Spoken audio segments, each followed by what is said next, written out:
Well, a change of pace for you now on breakfast. Amid the glitz of the Oscars next week, there's one nominated film this year that tells a very serious story. Killing in the Name is running for Best Documentary.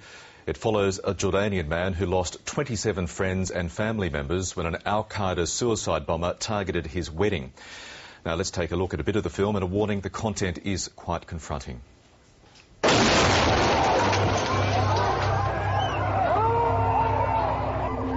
Myself, I lost my father, I lost my father-in-law, and friends.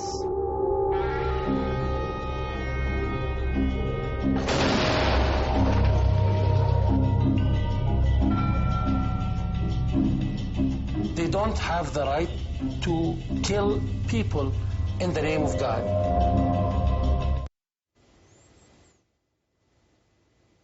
Now, Carrie Lamack produced the film, and she's also a founder of the Global Survivors Network. That's a group for terror survivors to speak out against terrorism. She started the group after her mother was killed in the September 11 attacks. Her mother was a passenger on American Airlines Flight 11 that crashed into one of the Trade Center towers. Ms. Lamack joins us now from Los Angeles. Carrie Lamack, thank you for your time this morning, and good morning. Thank you. Good morning to you. Ashraf Al-Khaled, looking at the film, he strikes me as an extraordinary individual to bounce back from what was a horrible tragedy. Tell us a bit about him.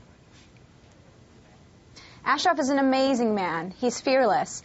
Obviously, as you just saw, he lost 27 members of his family when his wedding was attacked by Al-Qaeda operatives. He lost his father, his wife Nadia's parents were both killed, and he and I and other victims around the globe realize that whenever the terrorists speak out, they get a microphone put in front of them. We want to provide another side of the story. Just like when opposing political parties, when one speaks, we listen to the other one as well. When the terrorist speaks, we think the victim should have a right to speak as well. And he, as with other people in the film, makes the very important point that the majority of people, when you consider all of the terrorist attacks around the world, the majority of the people killed or maimed are indeed Muslims. That's correct. The vast majority are Muslims.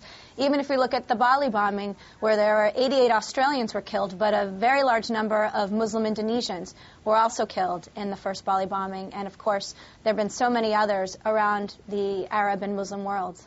Now, you mentioned the Bali bombing there. The group behind that was Jemaah Islamiyah. Your film speaks to one of the previously most dangerous members of that group, and we learn from the film that he's had a bit of a change of heart about the tactics employed by that terror organisation. That's correct. We worked with a gentleman named Nasir Abbas, who used to be a radical.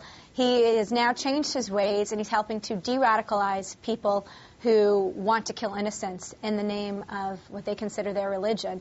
Now, obviously, we're trying to reach out with victims around the globe, with victims in Australia, in the Middle East, and all throughout Southeast Asia, and of course in Europe and Americas, because we think our story, the story of survivors and victims of terrorism, can be that much more powerful than anyone who might be sympathetic to the grievances expressed by terrorists once they recognize what the true horrors of terrorism is.